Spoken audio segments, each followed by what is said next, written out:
क्या मंत्री बनने के लिए होना पड़ता है दलाल? बीजेपी में दलाल मंत्रियों ने ली है शपथ।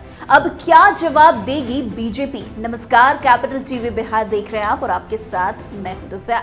देखिए, हम दलाल नहीं हैं, इसलिए हमें मंत्री नहीं बनाया गया। ये बयान दिया है बीजेपी के एक विधायक ने। ये बयान देकर बीजेपी के विधायक ने कई सवालों को जन्म दे दिया है। बिहार में अचानक हुआ मंत्रिमंडल विस्तार चौंकाने वाला तो था ही, मगर उससे भी ज्यादा चौंका गया इस विस्तार में जेडीयू का किनारा कर लेना। जनता दल यूनाइटेड का यह निर्णय केवल राजनीतिक जगत को नहीं बल्कि जेडीयू के विधायकों और कार्यकर्ताओं के लिए भी एक सहज और विश्वसनीय नहीं था।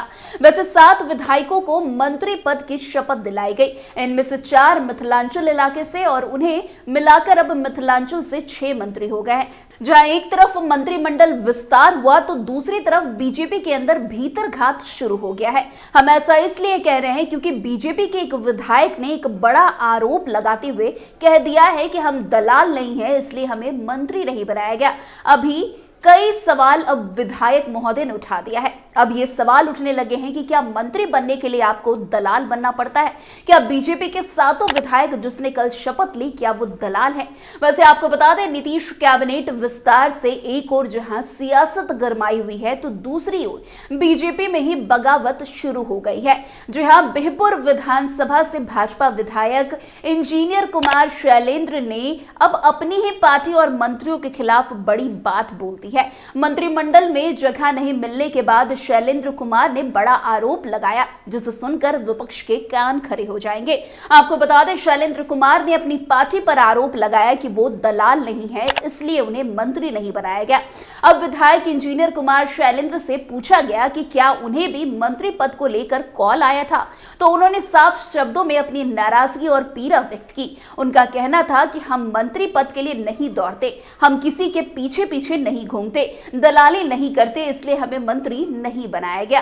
अब विधायक जी ने आगे कहा कि मुझे इस जन्म में मंत्री नहीं बनाया जाएगा। लोग झूठ मूठ का हल्ला मचाते हैं, हमें इससे कोई फर्क नहीं पड़ता। हमारी प्राथमिकता केवल क्षेत्र का विकास है। अब ये बात कहकर शैलेंद्र कुमार ने कई विवादों को जन्म दे दिया है। शैलेंद्र कुमार का साफ कहना है कि जिसने दलाली की उन्हें ही मंत्री बनाया गया है, यानी कि उनका साफ साफ भाजपा में टूट का बड़ा संकेत दे रहा है। इतना ही नहीं, विधायक शैलेंद्र ने अपनी उपेक्षा पर भी सवाल उठाते हुए कहा कि पार्टी ने गोपाल मंडल को सचेतक पद से नवाजा, लेकिन उन्हें केवल मंत्री पद से वंचित रखा गया, बल्कि सचेतक पद से भी हटा दिया गया। उन्होंने ये कहा कि भागलपुर प्रमंडल को इस मंत्रिमंडल विस्तार में पूरी तरह से दरकिनार कर दिया गया। आखिर इसमें हमारी क्या गलती है?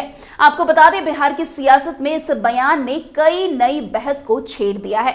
भाजपा में पहले से ही कई विधायक मंत्री पद से वंचित रहने को लेकर नाराज बताए जा रहे हैं। ऐसे में शैलेंद्र कुमार का ये दर्द भाजपा की अंदरूनी राजनीति में असंतोष को और बढ़ा सकता है। अब देखना होगा कि भाजपा नेतृत्व इस असंतोष को कैसे संभालता है। क्या पार्टी अपने उपेक्षित विधायकों को संतुष्ट करने के लिए कोई बड़ा कदम उठाएगी, या ये नाराजगी भविष्य में किसी बड़े सियासी बदलाव का संकेत है?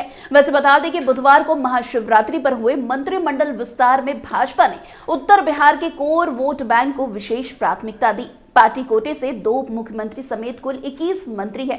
उनमें उत्तर बिहार से 15 तो दक्षिण बिहार से 2 उप मुख्यमंत्री के साथ 6 मंत्री हैं।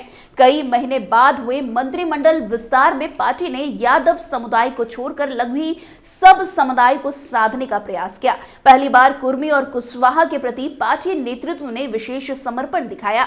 दक्षिण बिहार से उप मुख्यमंत्री सम्राट चौधरी और विजय कुमार सिन्हा के अतिरिक्त प्रेम कुमार, संतोष कुमार सिंह एवं नवीन कुमार के बाद अब डॉक्टर सुनील कुमार को मंत्री बनाया गया है। तो वहीं उत्तर बिहार से मंगल पांडे, रेणु देवी, नीतीश मिश्रा, सुरेंद्र मेहता, जनक राम, केदार गुप्ता, कृष्णनंदन पासवान, नीरज कुमार सिंह, संजय सरावगी, जीवेश कुमार, राजू कुमार सिंह, मोतीलाल प्रसाद, कृष्ण कुमार, मंटू, हरि सहनी, विजय कुमार मंडल मंत्री हैं।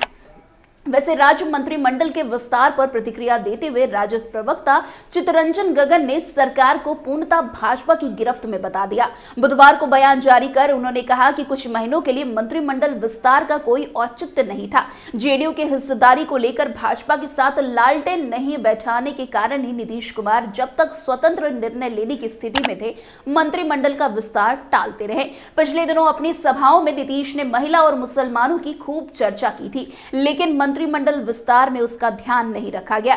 जेडीयू के आधार वोट में सेंधमारी के लिए नीतीश के स्वजातीय को भी भाजपा ने मंत्री बनाया, लेकिन एक तरफ जहां मंत्रिमंडल विस्तार को लेकर बीजेपी खुश है, तो दूसरी तरफ बीजेपी के ही विधायक ने जिस तरह की बातें कही, वो सुनकर तो यही लग रहा है कि पार्टी के अंदर कला जो है वो तेज हो गई है और इसका परिणाम आने वाले विधानसभा चुनाव में भाजपा को देखने को मिल सकता है। खैर, इससे पहले अगर बीजेपी जो है अपने विधायक को खुश कर देती है तो शायद कला जो है आगे नहीं जाएगी, लेकिन अगर भाजपा बीजेपी विधायक को नहीं खुश कर पाती तो ये कला आगे भी विधानसभा चुनाव में देखने को मिल सकता है। तो फिलहाल आज की इस खबर में बस इतना ही। अन्य खबरों में हमारे साथ ऐसे आगे बने रहें और देखते रहिए। तब तक के लिए कैपिटल टीवी बिहार। धन्यवाद।